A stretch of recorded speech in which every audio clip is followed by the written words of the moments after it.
Hey there, sports history fan. Arnie Chapman here from the Sports History Network. Now, before you jump into this episode, I wanted to share with you an exciting giveaway we have going on with Home Field Apparel. We have a digital $50 gift card to homefieldapparel.com for one lucky fan of the Sports History Network. All you got to do is head over to sportshistorynetwork.com/giveaways to sign up. Again, that's sportshistorynetwork.com/giveaways. Welcome back to the One Guy with a Mic Dingers and Dunks podcast. As you all know, we're doing the MLB preview. If you haven't heard the previous 5 episodes, make sure to tune into those as we break down all of the other divisions. And we finally get to the last one, the NL West. And with me today, I brought back with me, Mike and Jason to join us with us. So before we get to those guys, as always, this episode is in partnership with shankitgolf.com, where you can get your golf club golf apparel with your bags or your polos or your putters or whatever else you need at shankitgolf.com using the code ONEGUY at checkout. All right, so let me go ahead and bring in Mike and Jason. We got one more episode after this. We're going to do a playoff episode. Probably be out next week after this one because I'm going to need a little bit of recover because this has been fast and furious, boys. How you guys doing today? I'm doing Jason? well. I'm doing beautiful, baby.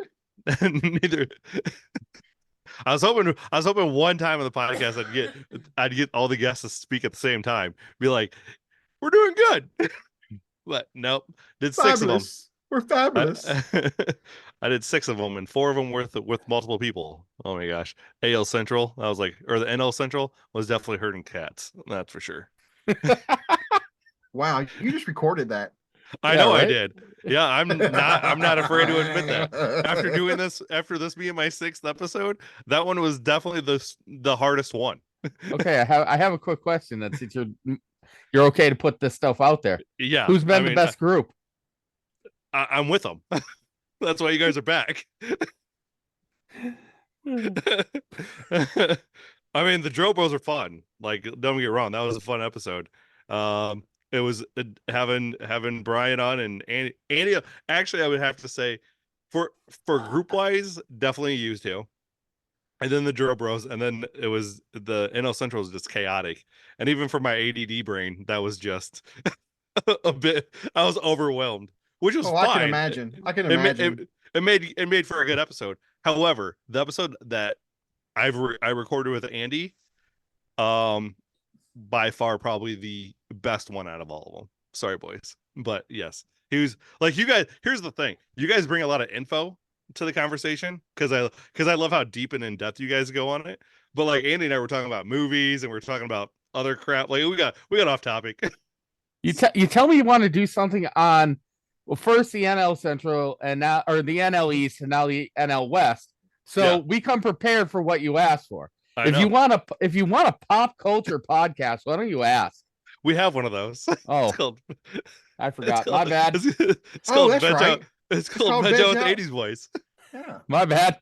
Silly boy. Oh my gosh. So, all right. Well, I'm here to get into it. And you know what? And also going back to that NL Central comment, like I would say that to the boys as well, to them without it being recorded. I'm like, boys, it was like herding cats with you guys. You guys need to get better. Meh. And they'd all probably agree with me. Is that a sheep? So, Meh. yeah. All right. Widow. Not saying a word. I'm moving on. I'm ready to go. I'm here for business, boys. Oh my gosh, Let's go. We're gonna bring it today, boys. All right, let's bring it. We all bucked up and everything. All right. Yeah. So hey, I'm gonna start with the last place team that I have for last place. Baseballprospectus.com has them for last place. By the way, we're not sponsored by them or affiliated with them yet. However, we're still gonna try to do that. So, the Colorado Rockies. Yeah. Is that 100%? 100%? 100%. Who's the best player? Let's have a little. Mike, who's the best player on the Colorado Rockies? Chuck Nasty. All right, Jason, who's the best player on the Colorado Rockies? The bench coach. Neither one of you think Chris Bryant's the best player on the Colorado Rockies? I believe I said Chuck Nasty, sir. Chris Bryant is the grossly overpaid player on the Colorado Rockies. Yeah. Nolan Jones is up there too as one of their better players as well. The water boy, the ball boy gets more action than Chris Bryant. I mean, how would you like to be a Rockies fan and be like, and now granted, I'm a Chris Bryant fan, brought a World Series to the Cubs, okay? But how would you like to be the Rockies that they wouldn't pay Nolan Arenado and traded him off to the Cardinals, but they paid Chris Bryant? I mean, if there's any question that ownership is trying to stay under that luxury tax, it's been answered. Yeah, exactly. Right. And I mean, you look at the pitching staff, like I understand it's Colorado and you can't really get a pitching staff, but good Lord. No, listen. When your two biggest offseason acquisitions are Cal Quantrill and Jake Cave, you've got issues a lot deeper than winning, okay? Because this team is not going to win anything at all. It's bad. So yeah, it's a bad team. Yeah, speaking of that, of the pitching staff, this is the first team I have actually seen on Baseball Perspectives warp that they're a negative. Their pitching staff is a minus 0.1 for wins above replacement projections. Yeah, that's not shocking. The A's didn't have that bad. What is it? Freeland, Quantrill, Gomber, Feltner, and Hudson, maybe? Yeah, so the Baseball Prospectus has them going Freeland, Gomber, Quantrill, Hudson, Lambert. Okay, and they also have Feltner as in there as well. That's who they have there, pretty much getting most of the starts. And then they got Justin Lawrence as the closer, Tyler Kinley as a setup man, and Daniel. Do they not have Bard anymore? Yeah, they got him as a setup man. They have Bard setting up, and who's closing? Justin Lawrence. Oh, that. God bless. Oh, he pitched funny. Let's make him close. Oh, they shitty again. Oh no, shitty again. Oh, they're every still Rockies shitty fan right now. Oh yeah, like if you're a Rockies fan, I'm sorry, but like, I don't know. I'm just gonna toss this out there. If you win 65 games, I think that's impressive. Yeah, bro. No, if they win 55 games this year, it's impressive because I've got them going 54 and 108. Oh, I mean, if we're getting our predictions on this thing, right? Listen, they are the modern day major league. They are. This is a movie. The ownership wants fewest fans possible. There's going to be a corn dog eater out in center field going, "Hit me the ball, please." I think I got them confused with the A's. Yeah. The A's are above and beyond better than these guys right now. I don't know if I agree with that. I don't know if I agree with that. I mean, I spent 20 minutes I spent 20 minutes this morning on the AL West podcast about the A's, a team that won 50 games last year. Meanwhile, Colorado won 59. Yeah, exactly. Like I wouldn't say anybody's head or shoulders above the other on this conversation. Like, yeah, no, I would agree with that. Yeah. Can we just agree that they're the worst two teams in baseball? 100%. 1,000%. They are the worst two teams in baseball. But the Rockies have a prettier stadium. You know what? Hey, listen, they got Chuck. Nice. At least they got Chuck Nasty. Other than I couldn't tell you who's on the A's. Like you could, you know who? Mark McGwire. Mark McGwire was an A. There you go. That's what I got. You know what? Barry Zito was an A in this century. I know Mark McGwire. I know Jose Canseco. Hey, Eck was there too, baby. Oh yeah, he was. You know, hey, Terry Steinbach, son. I just said Terry Steinbach. I love him.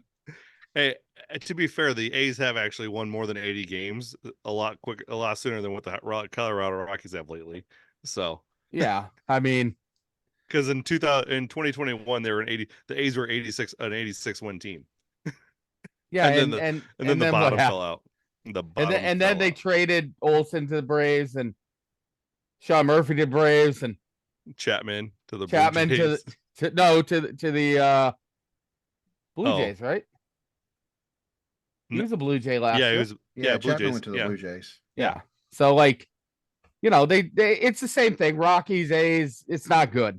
Right. So, and here's the Rockies projected lineup. Elias Diaz behind the plate, Chris Bryant at first. They got Brendan Rodgers at second, Ryan McMahon at third. I like McMahon if he was not a Rocky. Like, I think he has potential if he was in a place that actually cultivated talent.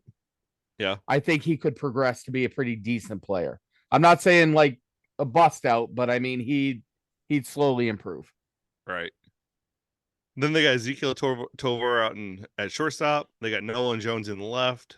They got Brendan Doyle in center. And in right field, they're going to throw out Hunter Goodman, Zach Veen, and Charlie Blackmon, who's also going to be their DH.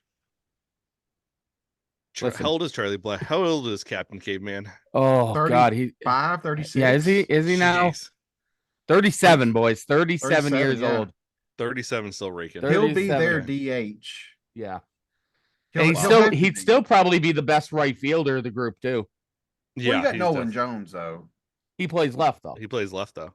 I thought Chris Bryant played left. No, Chris Bryant plays first. He can't run.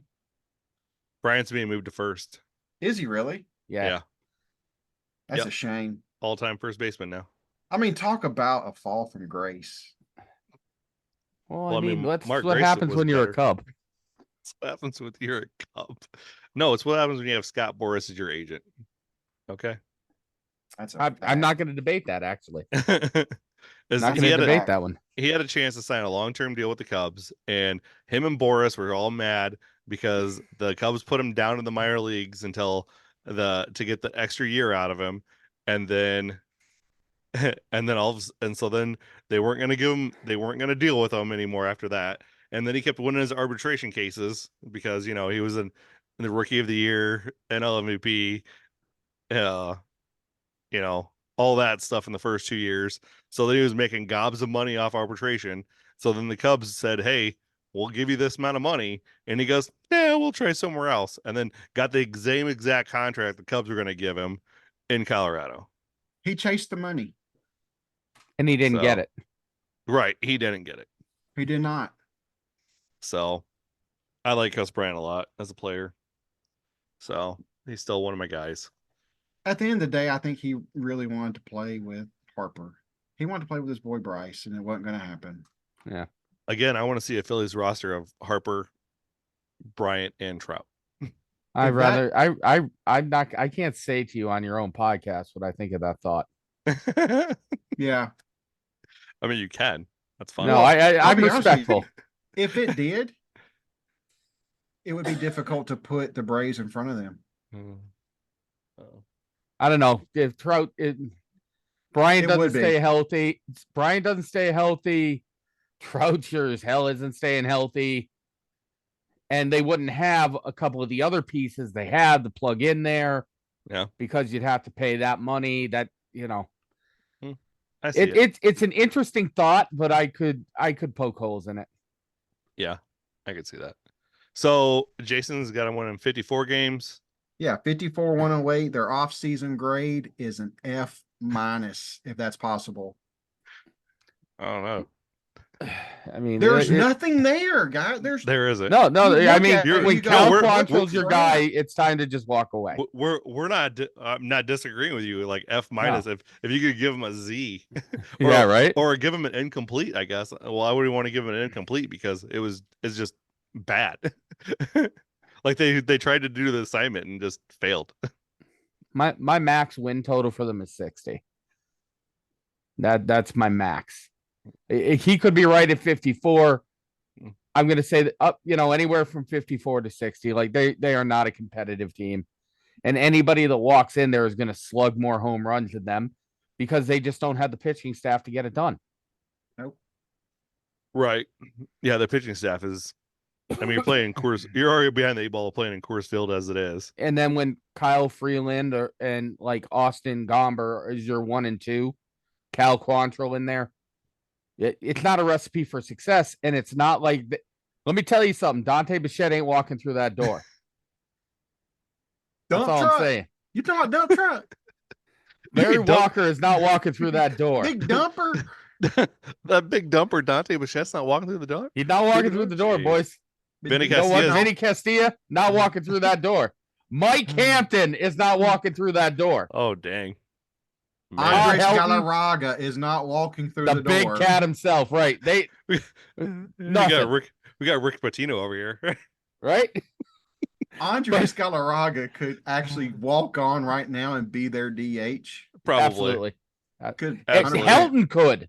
Yeah, Todd Helton absolutely could. Yeah. He could go out there and still hit, like, I guarantee he could still hit 280. Oh, yeah. 280 with 25 bombs easily. Yeah, there. Yeah, absolutely. Uh-huh. Yeah. I would actually go on a limb and say if they had like a fan day, like, ooh, let's get some people in here and said, okay, we're going to bring back all these players. They beat them. You put the current squad, and on the other side, Mike Hampton's pitching. Doesn't care. I don't care if it's soft toss. He pitches a no-hitter. You put Galarraga DH because I think Helton probably could field first a little better. Yeah. I don't remember who you could put at 2 there for them. But you got Vinny at third. And put Tulowitzki at shortstop. Put Tulo at short. Throw Walker out in right. Holiday out and left. Right. Holiday out and left. Or you know what? I know he's a little older, but put Larry in center. Have Dante in right. Yeah. And then who the hell cares is at second? Like, you just pick a random guy from like 2003. Story. You put Story at second. There you go. Story's still technically playing. Yeah, Story's still playing though. Well, that's true. I mean, you wouldn't know that because you couldn't find him in Boston in a lineup. Like, he can't even go to Cheers because they don't know his name. Like, I mean, like they actually do need names on their uniforms. Yeah, right. Oh man. The Rockies. We're done. As far as I'm concerned, we're done. They're terrible. Yeah. Baseball Prospectus has them winning 57 games. Ooh, I'm close. I'm with Jason and saying they're going to win about 55, 54. So yeah, that's what I think. All right, next up is going to be the San Diego Padres, the fathers of the NL West. You got them going fourth, huh? That's right. Yeah. Yep. Oh yeah, I got them going fourth.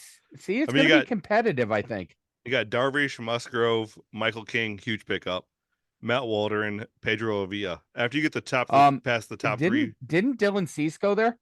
Yeah, he just got traded there. Yeah, you got. So it's Darvish, Musgrove, Cease, King, and then whoever pick your poison. Yeah. All right. So yeah, but look, Darvish is 38 years old. Let's be real. Yeah, Darvish is one of those guys that keeps hanging around. And I mean, because he's a good pitcher. I don't mean like he keeps hanging around like he should retire by now. I'm just saying he's hanging around, but it's like he doesn't have the same stuff that he had when he came across. It's so if you look, the last 4 years, it's the same thing. He comes out of the gates, balls ablazing.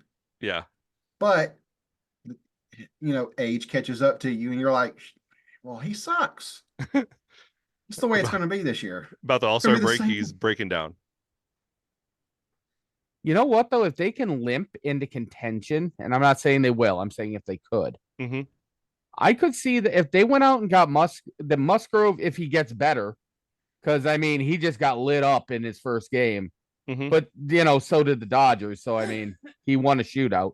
Yeah. But if Cease and King and Musgrove can piece together a good start to the season, I could see them actually bumping Darvish down and getting a piece, like a starter at the deadline, to get them better if they're in contention. I'm not saying they will be.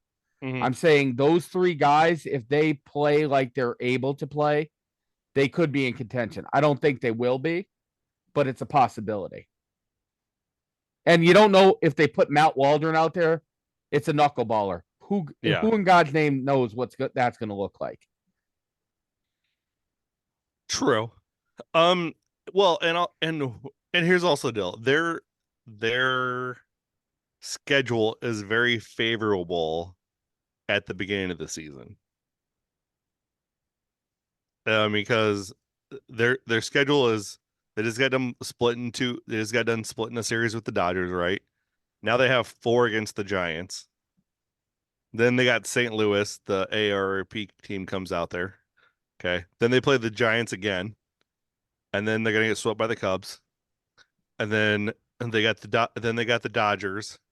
And then they got the Brewers. That was a gutsy statement. I mean, I'm not going to gloss over that. I got to cut you off on that. So look. So wait a minute. I have a question. What's so funny about that is when he said it, right? He just casually kept going. I'm looking at you though. This is what you did right here. Okay, you're like, right? Like, I got a question. They're getting swept by the Cubs. Who is not getting swept by the Cubs this year, according to you? I mean, the Cubs are just gonna go 162-0. That's all. Okay, see, and that I know you're joking. That's the best part of this, but that right up there is the level of conversation you had about the Orioles, which I could pick apart right now, but I'm not. But I will if I come back for the playoff episode. Just saying. But that okay, so you may split with them. Oh, because it's not like series. It's getting swept.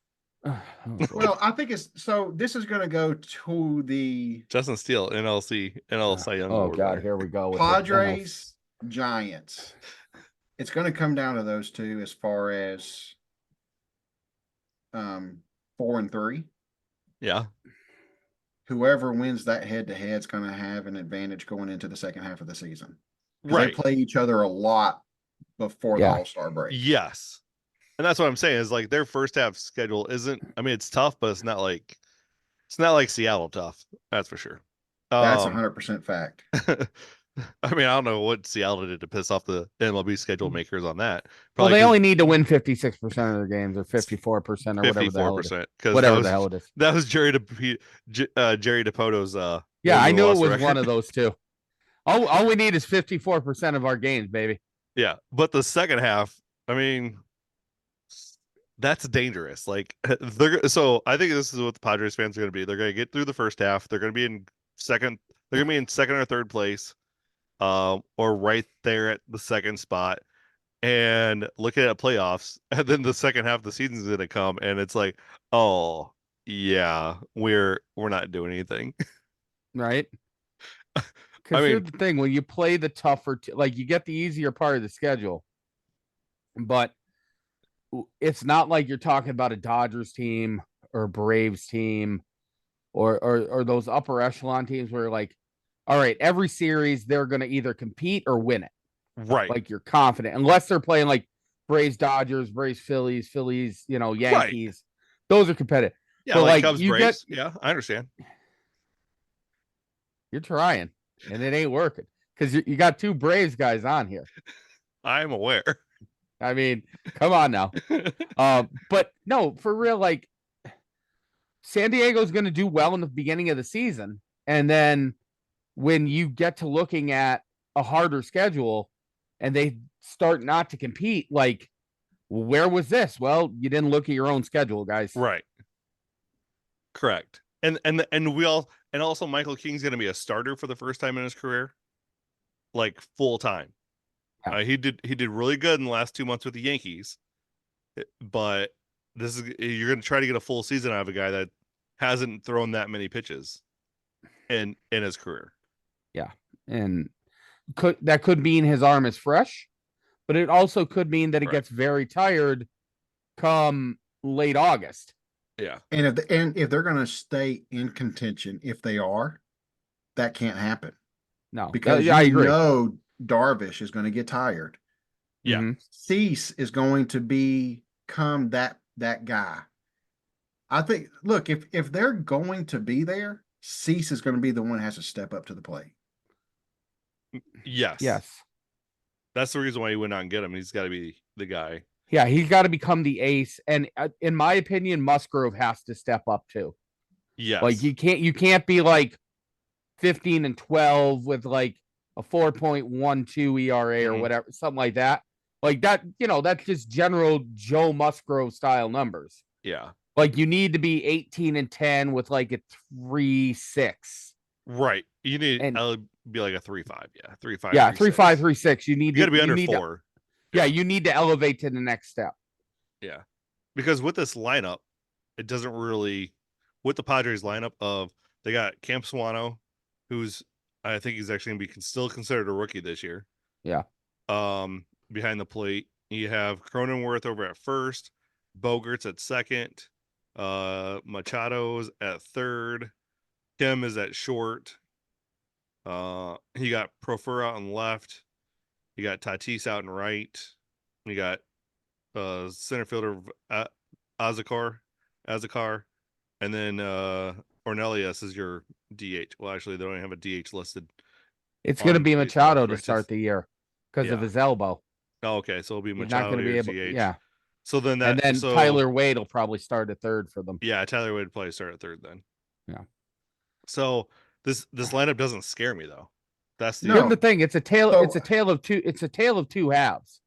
Like Bogarts, Tatis, the Crone zone can be good. Yeah. Like I'm not saying he's great. Machado, by the way, we were having this discussion the other day.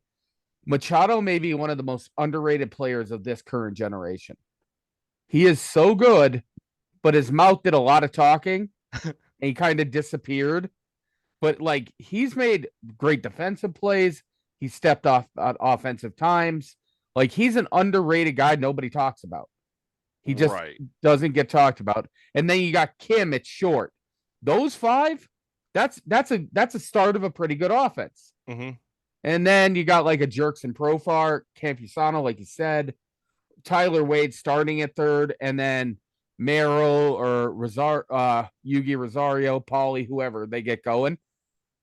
That's the other half. And it's like once you get as long as you shut them down the first 2-3 batters, you're done. Like because you ain't get anything out of like 6 through 9. Correct.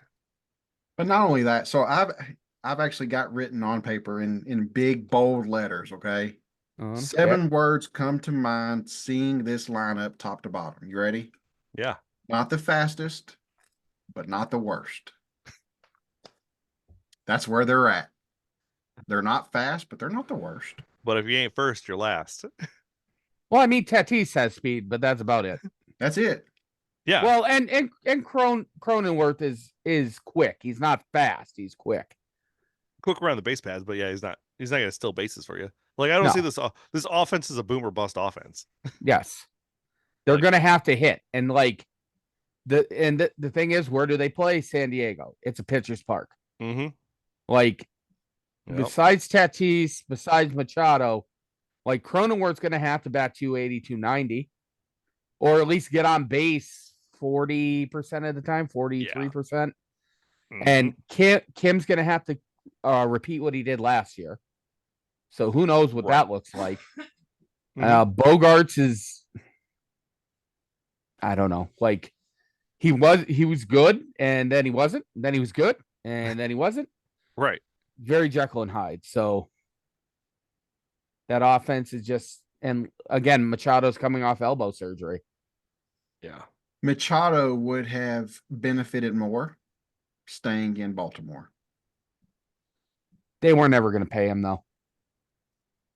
They weren't paying him at the time. They weren't paying anybody at the time. I mean, that's because they're still paying Chris Davis. Yeah. I mean, exactly. Sometimes you make bad investments. But yeah, Baltimore was going to pay him, but you're right.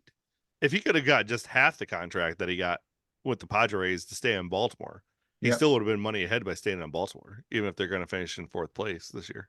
Speaking of contracts, just real quick off the subject, did you guys see the JD Davis contract? No. So he's going to get most of his money after the age of 70. Seriously, in 2037 or something, they start paying him January 1st. At the age, it's crazy how he did his contract, but That's the way he did it. Gotta love deferred money, baby.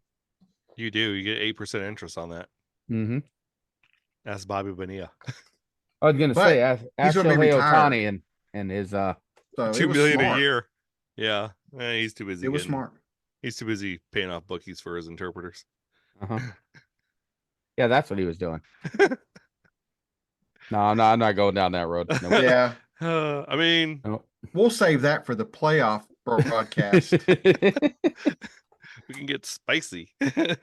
All right. So Baseball Prospectus have these guys going 80 and 82. They're Jason? Close. I've got them going 72 and 90. Love it. I got them with 77. Love it. I'm going with that. I'm going to go with 74. All right. 74 wins. I don't think Dylan Cease makes that big of a difference. I don't think you're going to get it. I think Michael King's going to be good, but he's not going to be, he needs run support as well because he's not a sub 3 ERA guy. And it's the first year starting, so probably have a well over 4 for an ERA. So I think it's just too tough. This offense isn't going to provide enough power to make up for the pitching staff. So 74 wins. Completely agree. Mm-hmm. All right, next up is the Bay Area San Francisco Giants. Soon to be the only team left in the Bay Area because apparently San Francisco likes to build ballparks. Oakland doesn't. Well, unless you're the Niners and you play in Santa Clara and still call yourself San Francisco. Yeah, I don't know. Why aren't you Santa Clara? Yeah, it doesn't matter. Because it doesn't sound right. Santa Clara 49. Let's go play for the Santa Clara 49ers. Hey. Well, they're not in San Francisco, so I mean they're 40 miles north of it. Right? So it still sounds so bad. So all right. All right, Jason, tell me what you think of their pitching staff. Well, obvious choice for the biggest offseason move is Blake Snell. After that, though, Matt Chapman, Soler, Hicks, Haniger. So it's not necessarily something to be excited about. Pitching staff, I'd say it's a solid C plus. You're going to get some innings. I think when you really look at it, it's going to take a lot more than just a pitching staff. They, to me, overspent on Blake Snell a little bit. You look at their lineup. Let's talk about the lineup for a minute. You can argue that the best player in their lineup right now is Patrick Bailey. And when you've got a switch hitting catcher as your best player who isn't necessarily a top 4 catcher in the league, you probably should have upgraded your lineup just a little bit. You've got to have your staff to stay healthy. They're on up in age also. Snell, 31 years old. Can he repeat last year? Can he even get close to what he did last year? He's a 2-time Cy Young Award winner. Yeah, hey, Chris Bryant is a Rookie of the Year. So what? Ouch. There's a difference between Cy Young winners and Rookies of the Year, though, too. He was also 2016 NL. That's right. NL MVP. One time. One time. Not 2. College Baseball Player of the Year as well. I think it's going to take a lot for San Francisco, but I do think up and down their lineup is better than the Padres. That's the only reason why I've got this team at number 3. That's the only reason. They're slightly better offensively. I think they don't have the names that a San Diego has when you talk about like a Tatis, a Machado, even a Cronenworth. Lee coming in to play center field and be leadoff. That could be sneaky. You don't know what he's going to bring to the table. My biggest hole for them is at first base. I think they have Wade Jr. playing first. If yeah, they do. Yeah. Like, that's their biggest weakness, in my opinion. Like, Soler does bring we know this from experience. Soler brings power. Like, it's a big ballpark, I get it, and I know he's a right-handed, but Soler brings power. And I think a sneaky guy, if he can get back to anywhere near where he was, I think Conforto can hit for average and some pop. Yeah.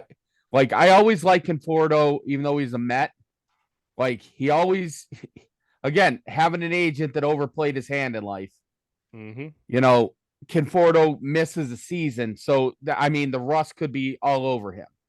But if he can knock some of the rust off, I think he's a good addition as a left-handed bat there. He's not going to be Barry Bonds, but I mean, he's got some pop, and it's only 308 down the line. Yeah. Matt Chapman started gangbusters last year in Toronto, then fell off a cliff. Still good defensively. We'll see if his bat returns. If not, whatever. What are you going to do? You know what I mean? Yeah. Little Yaz, I've been waiting for him to break out. I want him to, and like really break out. Right. I was gonna say here's the thing with the little Yaz, is I think he's at his peak. So do I. I don't think I want him to go a little farther, but I don't think he will.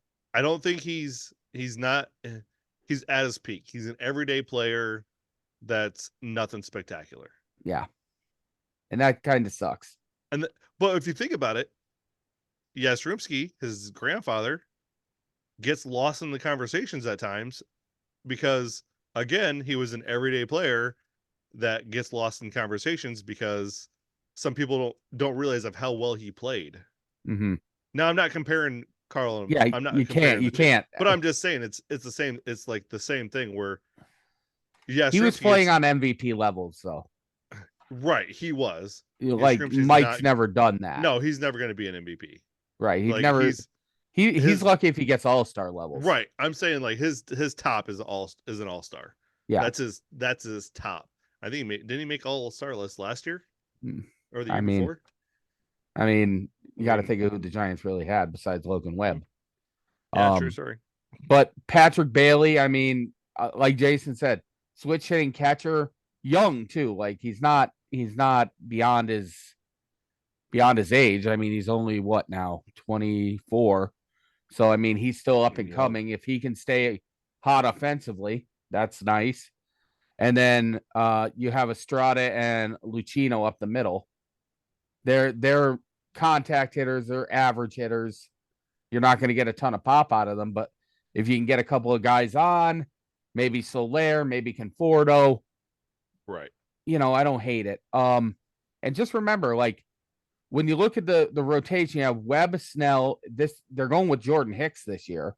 Yeah, coming out of a bullpen role for how long? Yep. Harrison and Wynn will start the year, but don't forget you have Alex Cobb and Robbie Ray coming back. Yep. So I mean, if you go Webb, Snell, Robbie Ray, Alex Cobb, and then if you want Hicks, that's a formidable top five. Yeah. It's formidable. Then it's going to depend on what the offense brings to the table. Right. And you're playing in a big ballpark. So the question is, how much offense are these guys going to provide? Again, I said it on the AL West podcast. There is no more kayaks or boats out in the bay in San Francisco. No. Because they don't have dudes that are going to hit home runs, so no one shows up to catch the home run ball anymore. Because Barry Bonds is not out there. No. Again, Barry Bonds is not walking through that door. Well, he might be. Jeff Kent's not walking through that door. I absolutely hate Jeff Kent. I don't know why I just said that. God, JT Snow, baby. You said it angrily also. Like, did he do something to you? Yeah, like, did he personally? I hate. Does he owe you money? You know what? He might as well. Like, he's just arrogant, and they want to say. I almost feel bad for Jeff Kent. I don't even know him. Jeff, no, you ain't getting that out of me. I absolutely he just come. I don't know. He was just never a guy. I was like, oh yeah, he's he's a smug. guy. He's a smug dude. And he had no reason to be smug because he wasn't that great. Didn't he win an MVP though? He had 3 good years. Okay, so what you're saying is he was on Chris Bryant's level. Well, yeah, and they're trying to say he's better than Ryan Sandberg. Let's get to the real beef here. Oh, this is gonna be a Sandberg thing. God. He breaks Sandberg's home run record, and they think he's the god of second baseman. So yeah, but no, I really just hate Jeff Kent too. He was a former. I think he's pretty sure he was a former Astro at one point. I just hate anybody that's a former Astro. Craig Biggio, Jeff Bagwell. So you hate Nolan Ryan? Yes. Do you really? Yeah, I don't. Why? What did he? I don't mind Nolan Ryan. He's not on the hate level of Jeff Kent. God, Mike Scott, for God's sakes. Yeah, like come on, guys. I just hate the Astros. Oh my god, I just like. Why? It's because they dominated the Central there for a while. So let's get serious for a minute. What's ailing you? What is all this hate of you? What is driving all this anger in you? Lance Berkman and Ken Caminiti and I think I know he was there, but I think of him and Bagwell and Biggio just haunt my dreams at night because they just beat the They do what? They do what? They haunt my dreams at night because they just said hump. They hump my dreams at night. No, they haunt my dreams at night because they just beat the Cubs up so much in the 90s. They just ugh. Oh, well, Bagwell's sitting on the plate looking to take a dump. Is that what you exactly. mean? Yeah. So steroided up. Right? Oh, wait, what? He's in the Hall of Fame though. We got because Craig got there. Oh, you don't want to get Chad sued. Don't say that. Gosh. Listen, steroids belong in the Hall. I agree. Put a vial like this right in the hall. Like this is the reason baseball survived, baby. Look at it. Exactly. I agree with that. I've actually done a podcast where we talked about steroids in baseball, and I totally agree that it didn't hurt nothing. So, because it's not gonna let you see the curveball. It's not gonna let you hit a 95-mile-an-hour fastball. It's gonna let you recover faster. Yes, but it's not gonna help the off-season grade of the San Francisco Giants. I give them a C+. Man loves his grades. C+. It's like a college professor out here. Exactly. I like Jason. You know what? We're gonna have a hold on before you finish that. We're gonna start having. I think every week I'm gonna have to get you on for like 5 minutes to do a Jason Armstrong grade corner. Hey, what are we grading this week? Professor Armstrong. Yeah, and now Professor Armstrong with the weekly grades of the week. They have a howdy, y'all. Howdy, y'all. Professor Armstrong here. Oh my gosh, it's Mister to you, buddy. Doctor is better than Mister. Good Lord, man. I'm gonna get my PhD in this, okay? So you just buckle up, buddy. C+ for the San Francisco Giants. 81-81 record. Okay. I like how you got us back on track though. So I appreciate that. Somebody has to. Excuse yourself. I mean, listen, I have to do this every week. Oh, yeah.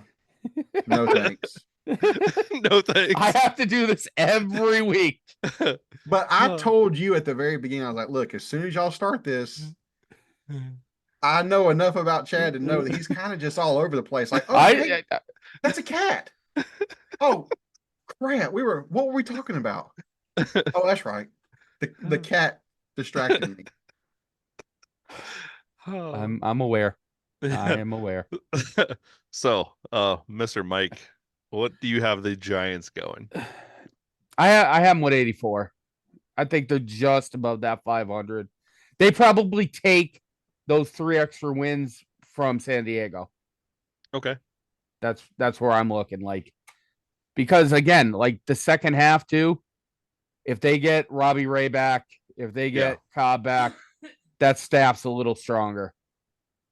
Yeah. I'm looking at Snell probably going to get about 15 wins. Webb probably 15. So I'm really thinking there's 30 wins right there. You get Ray and Wood back, you probably get another 15 wins, so that's 45. So I'm really at like a 79 win season for these guys. So we're all within 5. Yeah, we are. Yeah, I'm really looking at 79 wins. So it's This is awesome that all 3 of us are on the same page because we obviously have the next 2. Okay, so yeah, I like it. Jason's loving this one. I mean, it's not as tough as what the NL East is, though, because the NL East is everybody but one team. I mean, well, it's amazingly out of it, I'm the one that had their most respect for Philly. I mean that's the most screwed up thing about this whole thing. You should be ashamed of yourself.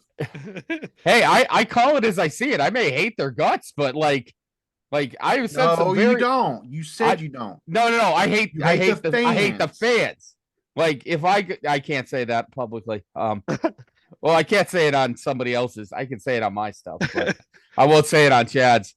But yeah, I have a genuine dislike for the fans of Philly because, well, they're terrible people. That is the nicest way I can put this. And I just have a terrible hatred for the city of Houston. So yeah, but mine's justified. I live 2.5 hours away. I've never been to Houston, and I don't plan on going to Houston for anything either. So I'm good. That's just disrespectful. But, you know, I've never been west of the Mississippi. Okay, aren't you? I don't care about them. Oh wait, I actually went to Las Vegas. So that's not necessarily true, but God, you're telling stories like him now. Oh my gosh, that's great. I used to say I never lost anything in St. Louis, so I don't have to ever go there. And then I had to go there for work. So, and then I had to work with Cardinals fans, and that wasn't fun. So so the hatred of cities for me is definitely Houston, St. Louis. I've been to St. Louis. I've been up in the Arch. Oh, I have not. It's like a washing machine. Isn't it like going up in a washing machine? Well, you go up and the elevator's fine. You get to the top, and I went with my grandmother, grandfather, and my aunt. Mm-hmm. And you can look out at the time. This is like 93, 94. Yeah. You look out of the window, and you're looking down. Yeah. Into bush. But you want to know the weirdest thing? When you get to the top, even on a calm day, the whole thing moves. Yeah. It is the craziest thing. Like you're up, and my grandmother's looking, and she's like, "Are we moving?" And we're like, "Yeah, because you're so high up in the." Nope, and walk right back to the elevator. It's like, take me down. Like I'm leaning over the window, looking out the window. She's like, "Get your ass back here, boy." Oh man, that's great. Yep. So there's the 2 most hated cities I have right there. Jason, I don't. We're sharing. I don't hate a city. Maybe Oxford, Almighty. Mississippi. Oxford, Mississippi. There we go. That's why Mississippi. Yeah, it just so happens. So I'm in the middle of a small minor reset at the store, and I didn't know that the boss man of the reset crew, he comes in, he real country good. I mean, he's a good dude. He comes in, he goes, "I didn't know you was a Mississippi State fan," because I got my cowbell on my desk, right? Uh-huh. He goes, "Look who I'm a fan of," and he pulls his belt buckle up and it says Ole Miss on it. And he goes, "But I don't hate people from Starkville." I was like, "Well, I hate people from Oxford, buddy." See, now you understand. This is how I feel about people from Philly. And he goes, "Do you really?" I was like, "Yes, I do." He goes, "Well, do you hate me?" I was like, "No, you're good." There's exceptions to the rule, right? Yes, there are exceptions to the rule. However, if you're an Iowa State fan, there's not any exception to that rule. Oh. I'm not going to fault the guy for being an Ole Miss being guy. Born in the wrong, being a fan of the wrong place. Yeah, it's not his fault that he picked. Yeah. That he was raised. That's how I feel about my niece. Like she has an excuse. Not my father. Father's dumb. You know what? I don't. Sorry. We can go on days for how many fans I hate. Yeah, you hate everybody except for Cub fans. I hate some of them too. Yeah, that's fair. Can we move on here now? Yeah, now that we've Arizona Diamondbacks, baby. Of Chicago. How far are you from Chicago? Me, 8 hours. Damn. I'm gonna be in Chicago August 7th through the 11th. Oh, it's the 11th is the daughter's birthday, but yeah, I'm 8 hours from Chicago. I thought you were closer. No, I wish Gersey's closer. He's like 5 hours away. Man, neither one. I'm gonna probably go see Joe, I guess. Yeah, Joe's in Chicago. You guess. Yeah. You know what? I guess Joe's the choice. Nothing like a third prize there, baby. Like what? Joe, if you're listening to this, look, he's putting words in my mouth, big dog. Okay. I'm just saying. You said Chad, and then he's making it sound a lot worse than what it really is. Oh, well, I guess I'll go see Joe then. All right. Which, by the way, Joe, if you're listening, I'm gonna be in Chicago that second weekend of August. Okay, baby. I'm coming to see you. You know, the worst thing is I heard I'm getting company for my birthday this year. Yeah. Somebody's dropping by for my birthday. Yeah. Because they're gonna be in Cooperstown? Yeah. Yep. Because we're going back because Joe Mauer is getting inducted to the Hall of Fame. Oh, I like Joe Mauer. Not my choice. I mean, I don't hate the guy. Okay, but it wasn't not my well choice. Played, Mauer. Anybody remembers those MLB The Show commercials, baby? Yep. Oh man. Yeah. We're going to be in Cooperstown for the Mauer Helton Beltre Hall of Fame induction ceremony.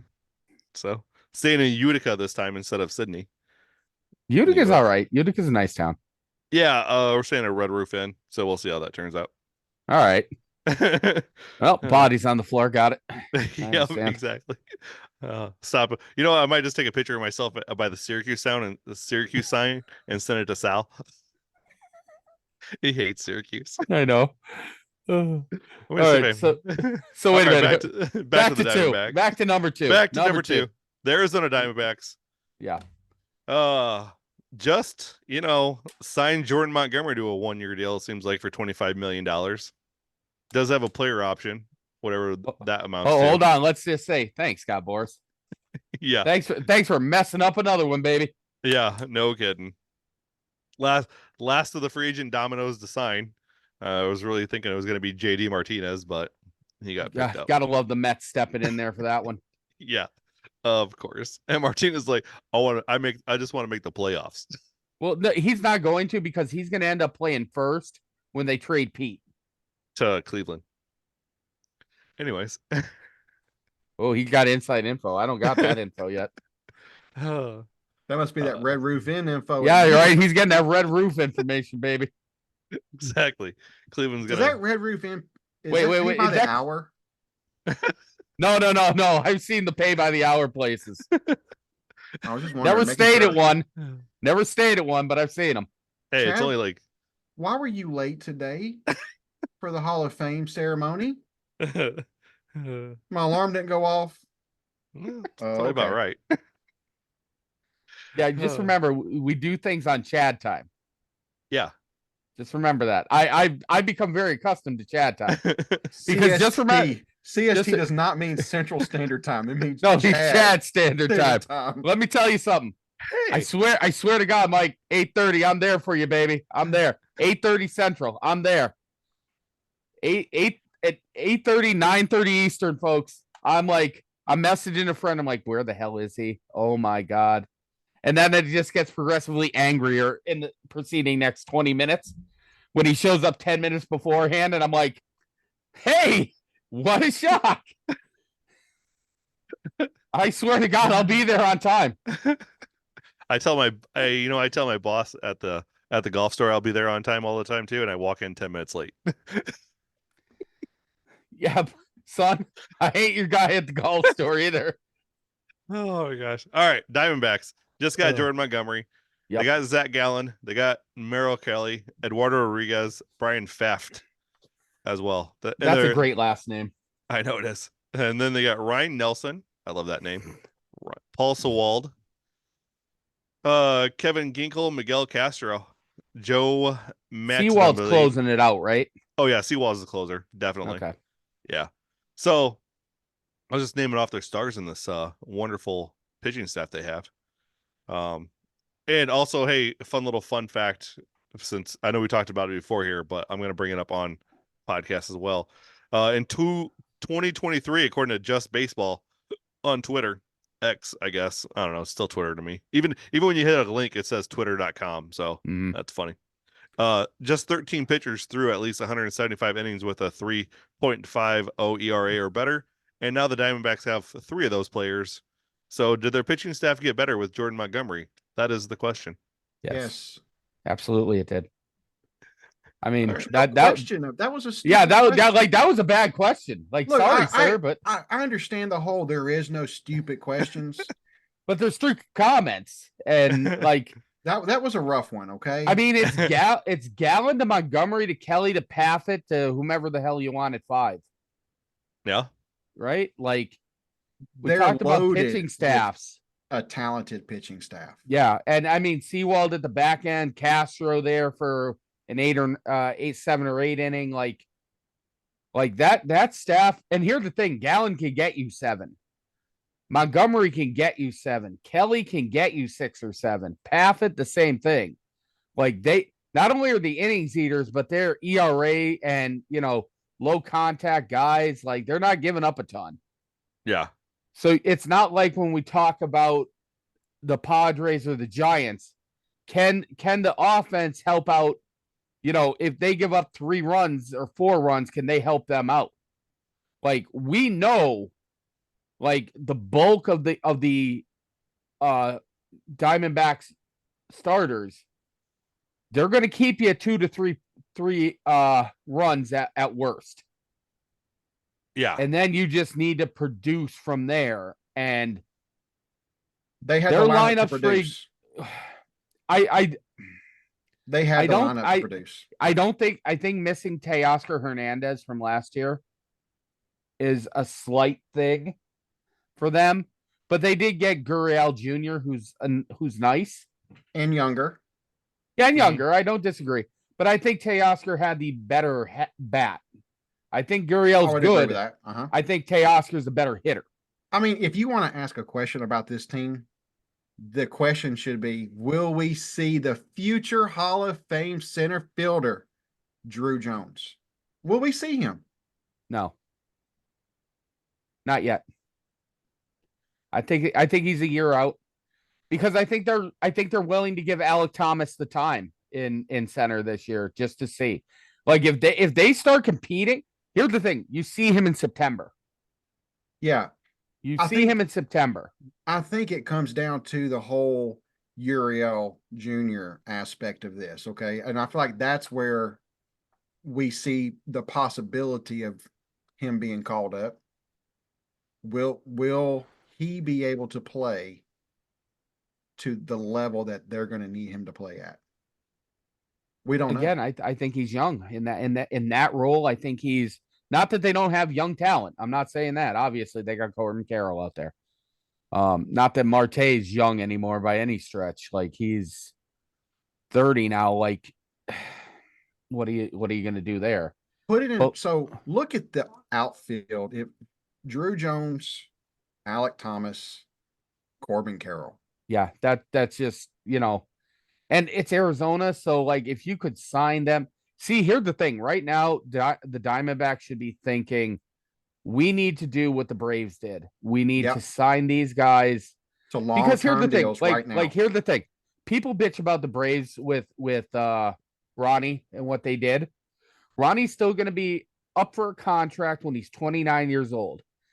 How many teams, and not picking on Chad, but like, you talk about the Chris Bryant thing, they manipulated the time.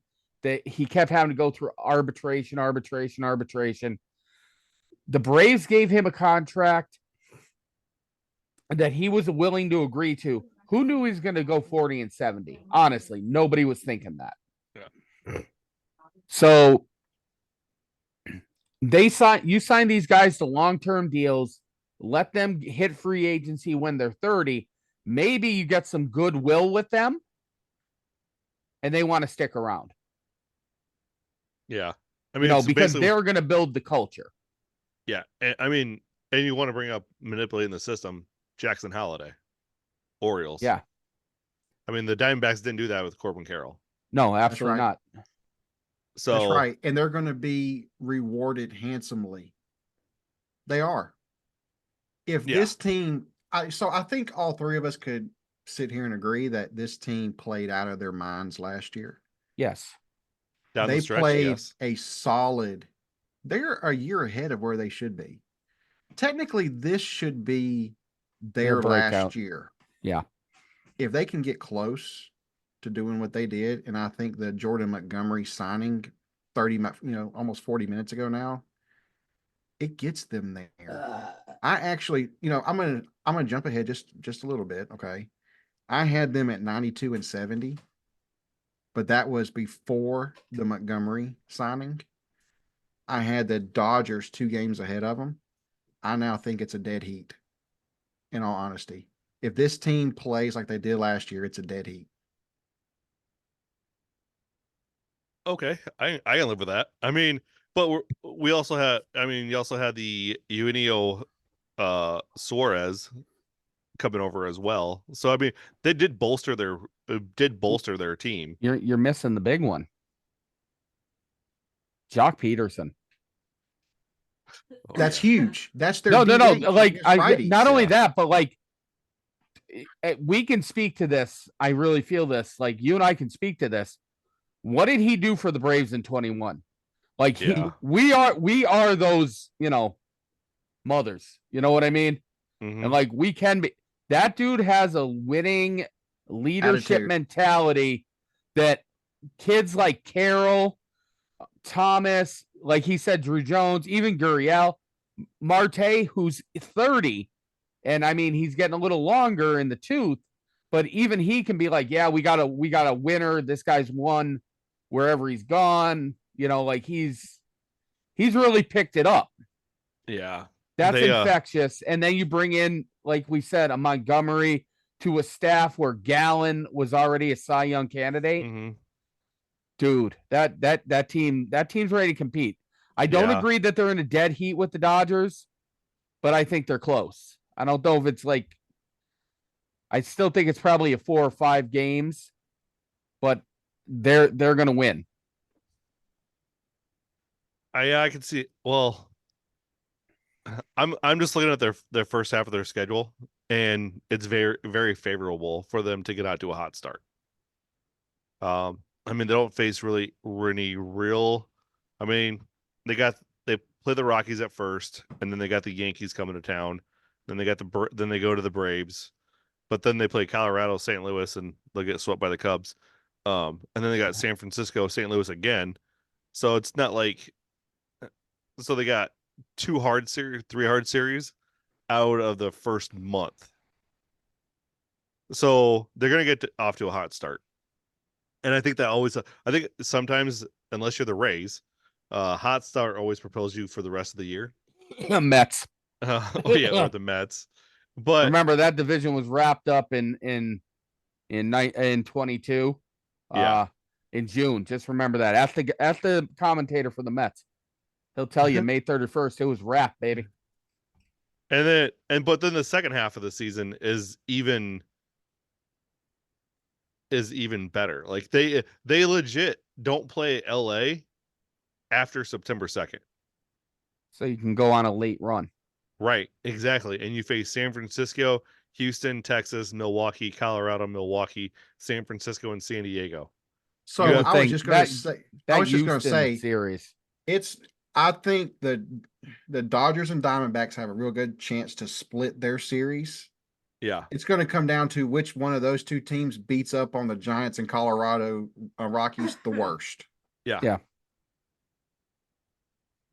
Right. Yeah. That's what it's going to be about. And I think with Montgomery, that puts them right at 95 wins. I was going to say 90, 95, 96 wins, somewhere in there. Yeah. So speaking of wins, listen. Yep. Solid B on the off-season moves this year. Montgomery didn't get into a B plus. So listen, I had him a C plus. Montgomery got him to a B. Ooh. I don't know, man. Gurriel, Jock. Those are some good pickups when you Suarez, don't need to. Suarez. It was the staff. They needed that glue in the staff. B plus, somewhere B around plus there. sound but 92 and 70 is where they're going to finish. And they're going to be right there. That could fluctuate. It could, 95 maybe. So yeah, we're in the anywhere same between 92 and ballpark, like 95. always. Yeah, we're in the same park. Unfortunately, we're in a closer ballpark than Brian Cashman ever was when he said Jordan Montgomery's not a playoff pitcher. Yeah, right. Like, God bless. Some people just like to talk out of their ass. Well, you know one of them. I know a few of them actually. All right, let's move on to the we're billionaires, the Los Angeles Dodgers. All right. Let's see. Yamamoto blown up. Walker Bueller hurt. Glasnow, Miller, James Paxton, Clayton Kershaw, Dustin May. I mean, I just see a list of hurt injured guys. players on That's here. all I'm seeing, right? So where's this team? God damn, you keep going with Bueller, don't you? Good Lord, man. All I keep hearing Bueller. Where does this team? How does this team win games without pitching staff? They don't. They will. Bobby Miller will show up. I believe Bobby Miller will show up. He only shows up in events, okay? Yeah. Hey, and let me tell you something. Some of us really know how to abuse that to the Randy Johnson, baby. Absolutely. You know. Chad has no idea what we're talking about, but no, we know, baby. The real ones know. No, Glasnow's going to show up. I think. Yes, I know he's been hurt a lot. I have to go with what's on paper, and when he's pitched, he's looked good. So him and Bobby Miller, Yamamoto, who knows? He's got to learn how to pitch in major league talent. Let's just start there. I don't know when Walker Bueller comes back, and when he does come back, I don't know where he's at. Right. Because he's coming off TJ, right? Yep. And that first this is year his second one, though, right? Yeah, but even coming back off TJ, that first year, you're still gun shy. You're not yourself. Yeah. No, I agree. So I mean, they're the Dodgers, though. That's the thing. They'll figure it out. They'll buy somebody. They'll do something. They'll figure out a pitcher if they have to mold him out of clay. Yeah. Like that'll happen. Like Arizona having the pitching staff is great, but I don't see that pitching staff getting around the lineup of LA, no matter how good they are. Yeah. Because they got lefty, righty, lefty, they got pop all over the place. Mm-hmm. And here's the thing. My opinion, James Outman played really well early in the year last year. Yeah. I think he may take a little step forward. That'd be good. Teoscar Hernandez is a good outfielder, good hitter. We just talked about when leaving Arizona, going here. Mm-hmm. Hayward's the problem. Like, yes, defensively, he's great. He's outstanding in the outfield, but he's, what did we say, 34? 34. He's 34. He's 34 years old. His bat's no longer there. The defense is nice. But and it's when we did the NL East, it's what I said about the Dodgers and the Braves. 1 through 9, Atlanta's the best hitting team. I think here, Betts, Ohtani, Freeman, Smith, Muncy, Hernandez. I think they're gonna slug enough in the West that they're going to be okay to take that pretty handily. Because they'll figure out the staff. Yeah. Is this team a 101 team, though? No. It's close. It's 97, 98, somewhere in there. Because right now they're throwing out Kyle Hurt, Bobby Miller, James Paxton, Gavin Stone, and Yamamoto. Yamamoto won't even be... And you got He'll Yarbrough be an afterthought very quick, I think. You got Ryan Yarbrough of Tampa Bay fame as well. 96 and 66. That's where they're going to finish. I'm not gonna like I said, 96, 97, 98 wins, somewhere in there. I'm with him. All right. Well, I'm going to play devil's advocate on this one because as much as we have talked about the AL or the NL West not having very good pitching, I mean, except for the Diamondbacks, Dodgers don't have very good pitching right now. They got the best staff in the world, but they're all in IL. Also Mookie Betts playing shortstop, position he's never played before. As a player, usually you have one of two things is going to suffer: your defense or your offense is going to suffer on trying to learn a new position. That's always been the factors. There's not been a single player that's ever changed positions and then has still been able to produce on the offensive side while still trying to learn the defensive side. You got Jason Hayward out in the right, which is good defender, but at the same time, he's not going to provide any much help in the lineup. Hernandez, good pickup. Ohtani on DH as Ohtani at DH. Like, the guy's just going to hit for a clip, right? The guy's one of the top 10 Unless he has baseball money on the players. game, he might go over 4. Just saying. Oh, that's stiff. Allegedly. That's a stiff shot. Good Lord. Oh, I said that. Oh, I'm not muted. Crap. Oops. Freddie Freeman, he's 34 years old. Max Muncy's 33. We talked about their age. Like, these guys only got a couple years left in them. These guys are the Philadelphia Phillies of the NL West. Yeah, but the difference and the window's is, closing. The difference is the Philadelphia Phillies have young guys to mix in with the old guys. This is just all a bunch of old guys, except for James Outman. Yeah, he's not wrong. I mean, Stott, Baum. You got young guys on Philly, but like those guys are developing still too. Like LA is the modern day Yankees. Like they just are. They go out, they want to get the best talent that's available at that moment, regardless of their age. Or look at the Mets last year. Okay. They go out, they spend on Verlander, they go and spend on Scherzer, and they're both gone by at the break or by the deadline because age caught up to them, or at least it caught up to them in New York. There is so much pressure on LA this year with Ohtani signing, Freddie's the last couple years, and all that.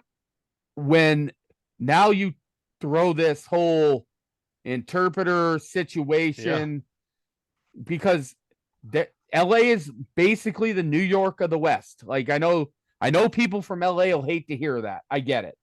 Yeah. But like you're the New York of the West. Like you're the biggest market and you got the most vicious media on the West Coast. Yeah. And now you got this on top of it with like you guys said, a weak pitching staff. Mm-hmm. I still think they get it done, but I think that their window, despite signing Ohtani, they have this year and next year. Yeah. And let's also not forget about that Julio Urias isn't on the team right now either. Yeah. And he was kind of one of those guys that you could look to get some, I mean, he's on the roster according to ESPN, but he's out, and breaking news, boys. Professor Armstrong is changing his standings. As at this moment, the Arizona Diamondbacks will win the 2024 NL West. You heard it here first. I'm right there with you, though. I think the Diamondbacks win the West.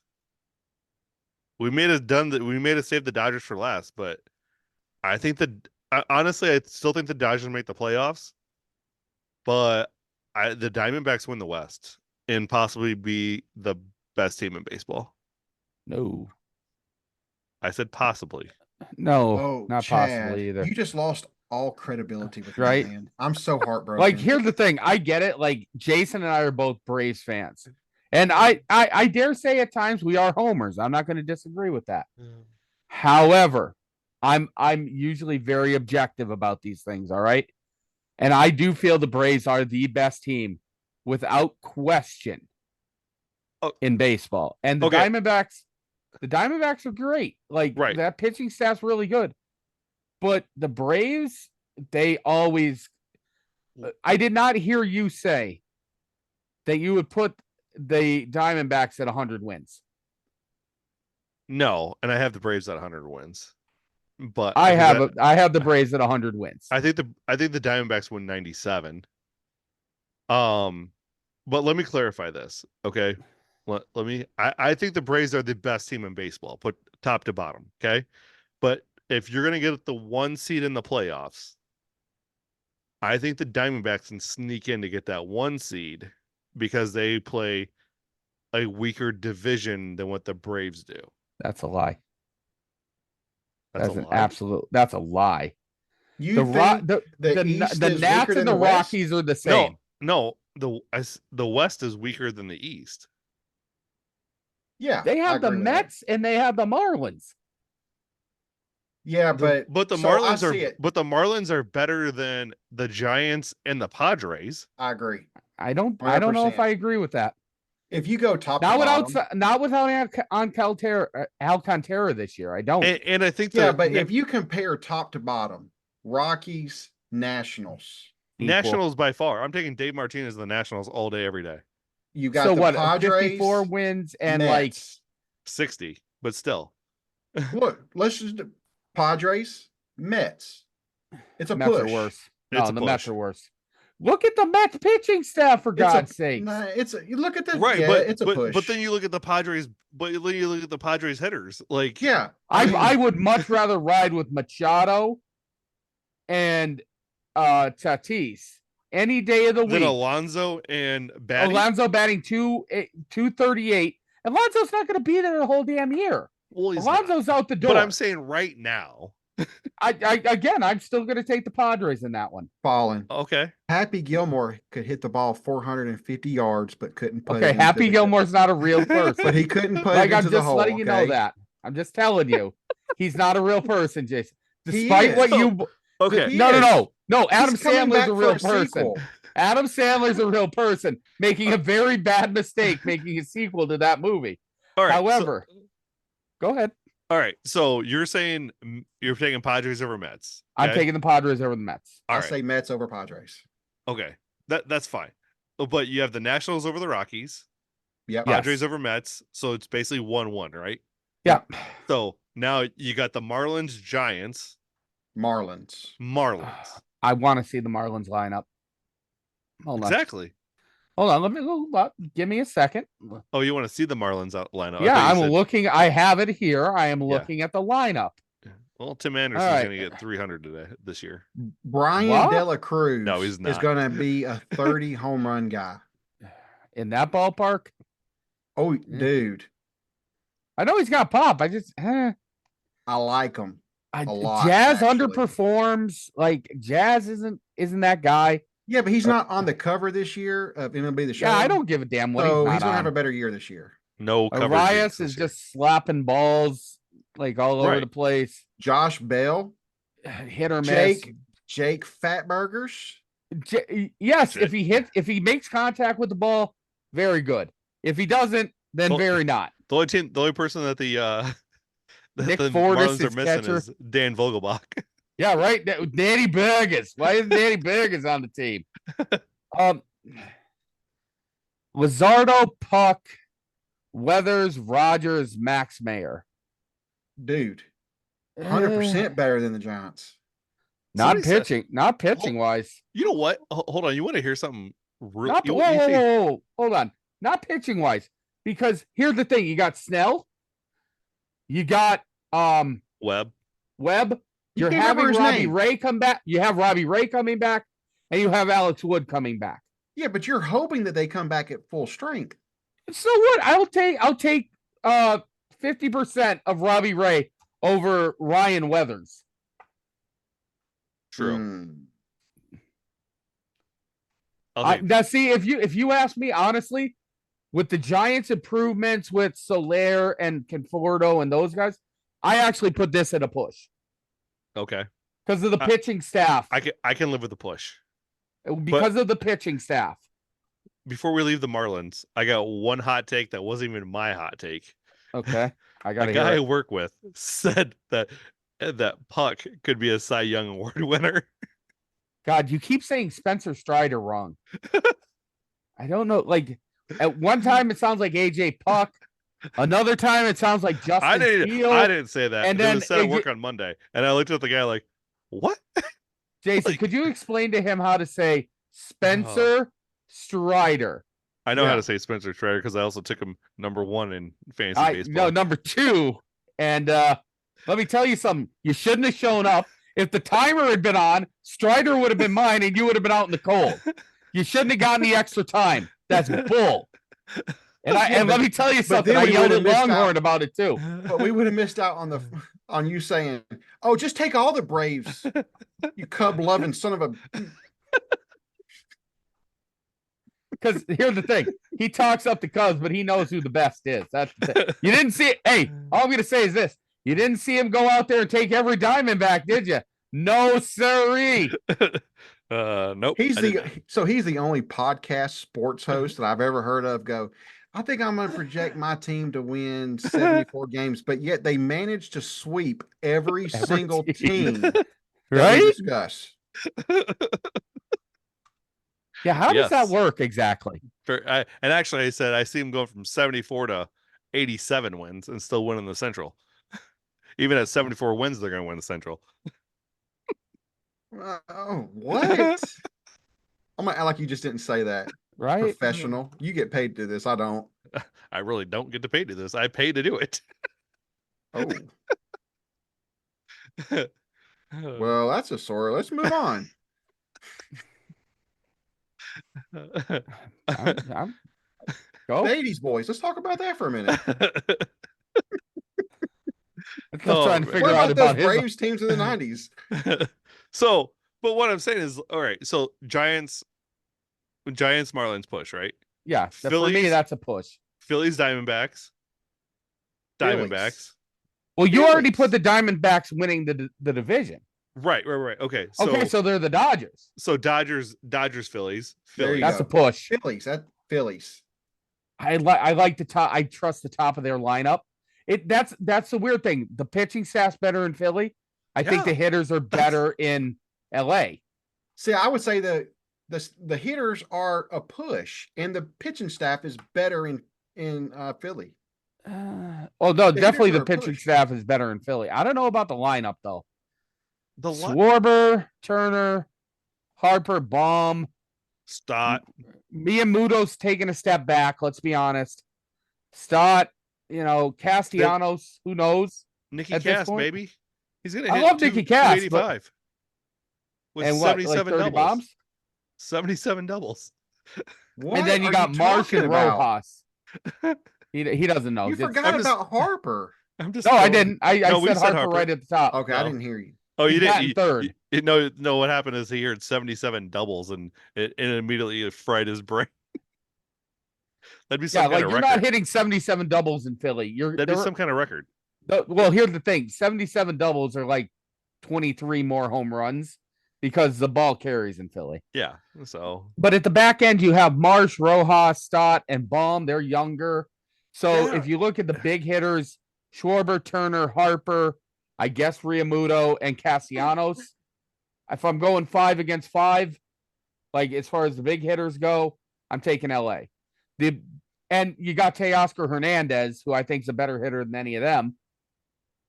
The only weak spot there, and I like Max Muncy too, more than Marsh or Rojas for sure.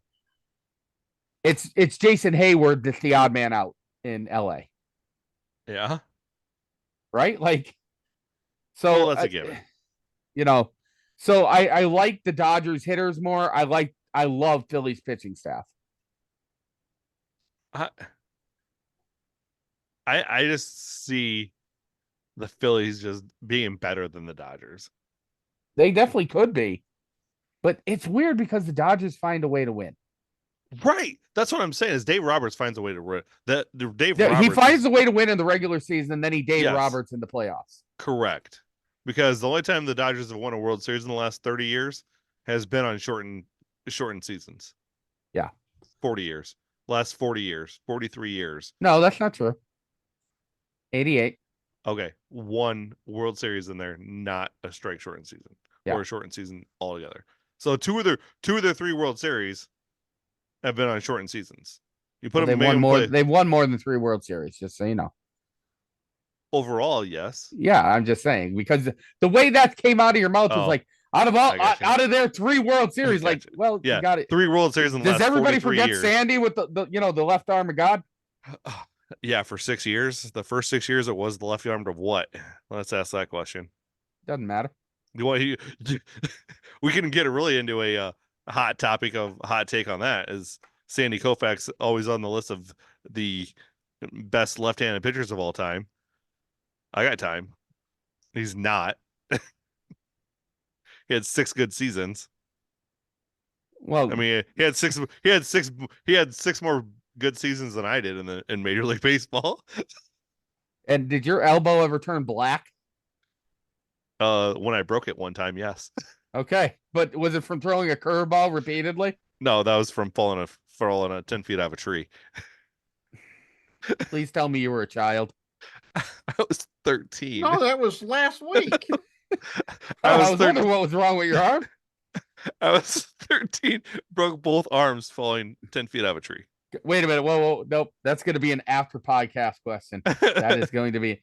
We're not going anywhere after he stopped recording. My aunt and grandma took care of the wipeage of the arse. That's not what the question was going to be. Okay. Don't you worry about that, son. All right. That wasn't going to be the question. But thank you for that information.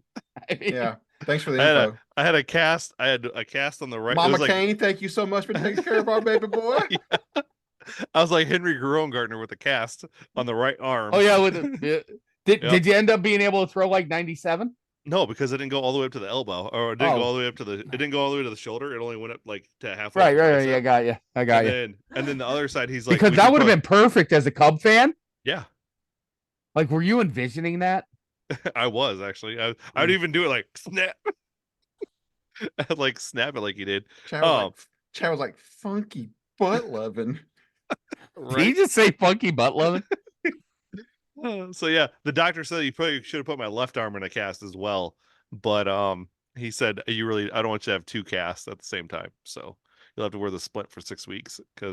And I also almost came up with so it was right near the growth plate is where I broke the elbow and the wrist, and on my right arm, the whole arm. You just destroyed your arm. Yeah, so like I almost broke on the growth plate, which means my wrist wouldn't have. I would have stopped growing, obviously, on both, and I would have had a short arm on one side and a short wrist on the other.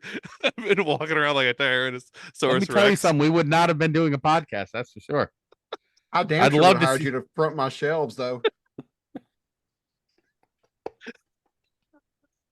I just scoop everything in. Just feed me. I can only reach 3 deep, though. Oh. Remember, boys, we're doing a podcast here. Excuse me, sir. Aware. Could you reach out the top shelf? Yeah. Let me get my extender. I'm gonna hook out. Start pulling at it. Oh, sir, not the glass jaw. Hey, could you turn the fan on with the Mr. Armstrong? He broke another glass. Clean up on how. Well, let me tell you something. Well, howdy, y'all. The professor's here to help you clean up this mess. Yeah, we're doing a podcast that's getting recorded. Yes, so give me a hug. Give me just kind of hug your neck. Oh. You know, all I'm envisioning right now is what I'm going to have to deal with in less than 12 hours. Well, I mean, you know, Chad's got to have at least a solid 9.5 hours of sleep, or he's not going to function. You know what? That might not be the worst thing. All I have to do is talk. Okay, thank you. Yeah. We're moving on. It's like putting my hand up and just good. We're going on. Oh man. All right. So Diamondbacks. I got them finishing second place, 97 wins, maybe. So you got to tell me, are you taking the Dodgers to win it, or is it the Diamondbacks? Oh, I mean Dodgers. I got the Dodgers. Hold on, wait. Wow, he's messed up himself the whole time here. Because here's the thing. If you go back and just rewind this podcast before all this crazy crap just happened, you will hear him flip-flop to say, I'm taking the Diamondback. No, I've got the Dodgers. I have the the Diamondbacks, and now they added Montgomery. And I really like their lineup. That's what you're going to hear on this podcast if you rewind it just a little bit. So now I'm putting you on the spot. What do you got? Dodgers second place, Diamondbacks first place. All right. So you're taking the Diamondbacks to win the West. Yes. Okay. Jason, what do you got? Look. He broke news 15 minutes ago. Yeah, 15 minutes ago. Breaking news. Jordan Montgomery has been signed by the Arizona Diamondbacks. They are now the first place winners of the NL West for 2024. All right. How many wins do you give the Dodgers? Because apparently I had to take over like I do on mine. How many wins do you have the Dodgers at? 95. 97. All right. So you're going to say that the Diamondbacks are closer to a 100-win team. Yeah, I do now. Yes. All right. I'm going to actually go. I'm sticking in the middle there. Dodgers are going to win 96. For me, they're going to eke out the West. It's going to be a 1 or 2 game. And now I could be wrong. That could flip-flop. But it is going to be close. I'm going to take the Dodgers with experience to take it from the Diamondbacks at like 95, 94 wins. Okay. But I think it's close. All right. So to full circle it. I know we got off track a lot. Full circle this bad boy. We had to bring it tonight because you said, yeah, you're the one that told us we weren't funny. Central NL West was funnier. And that Andy alone was funnier because they talked about movies. So I had to put Happy Gilmore in. And that you guys brought it. Hey, all I got to say is at the start of this podcast, Andy was 1. Now as Andy has been bumped to 3 because you guys have brought it both times. All right. You guys I think he's lying to us too. I think he's just trying to get out of here. You guys brought it. You guys really did bring it tonight. Like you guys brought it the first time. It was a lot, and then you guys brought it again.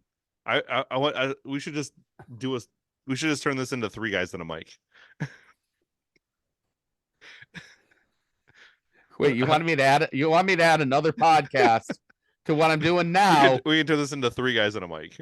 So wait, you want me to do a second podcast stream 5 days a week on top of that? Yeah, well, no, look, so I could handle the back stuff on this one. You do the 80s boy stuff. And then Chad just show up? He's the talent, apparently. Well, he definitely thinks he is, 100%. Hey, you know what? I said tonight as I was leaving the in-laws house, everything I touch turns to gold, baby. That's all I'm saying. Oh, Lord. I'm just making sure that the floor isn't melting in front of me. Oh, shit. I'm superstar, boys. People just don't realize it sometimes. Is that why you're sniffing your armpits earlier? Yes. Superstar. Whoo! I'm actually gonna put this one up on YouTube. Sometimes I get all sweaty. I'm gonna put this video, and I'm putting the NL Central video up on YouTube because Doc wants to see Gersey's face when Widow said something to him. I want them uploaded immediately then.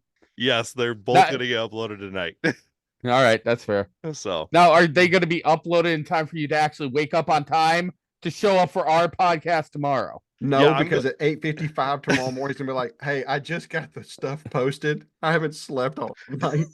No. Here's the thing. I'm going to tell. All right, a little behind the scenes of our other podcast. Just give me some C4, baby. I'm all right.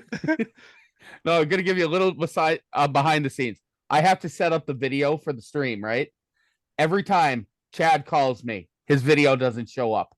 This is like the 3rd week.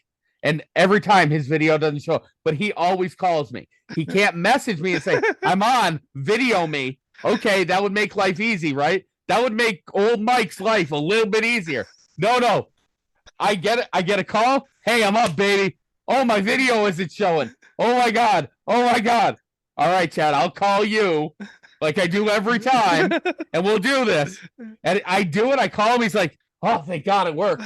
That has happened every week. Am I lying to you? No. Am I lying? Nope. No. That's all I'm saying. But every week I should have been like, oh wait. I even said this week, I'm like, oh wait, yeah, you have to call me. That's right. Yeah, that's like earlier today. I accidentally called Chad. So I was looking to call another Chad. You need to know less Chad. There's only one Chad you need to know, baby. That's what I said. Well, until I gave the reasoning. Well, I didn't get the reasoning, so. Oh my gosh, that's because he gets. That's a what? Yeah, we'll talk about that after. That's an podcast. off. Yeah, that's an off podcast. All right, that's fine. That's fine. So yeah, but let's just say Chad Cain was extremely jealous of my reasoning. Oh no, easy dog. So all right, he may or may not have asked for that guy's number. Oh no, you're telling me this as soon as we're done. Let's go. Yeah, wrap this up. Yeah, we're gonna wrap it up. Thanks everybody for joining up to the One Guy with the Mic Dingers and Unks podcast on the NL West. Appreciate Mike and Jason coming on the show again and bringing it for talking about the NL West and just bringing their A game. I think, you know what, Professor Cain here is going to give your guys' grade an A++ for tonight. So I appreciate each and every one of those. Also, as always, boys and girls, remember to take care of yourselves and each other.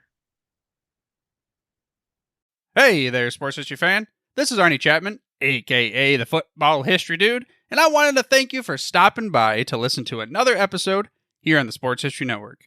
Our podcasters are passionate about uncovering and sharing sports stories from yesteryear. And if you didn't know it already, we have over 30 shows across the network covering all sorts of sports history topics.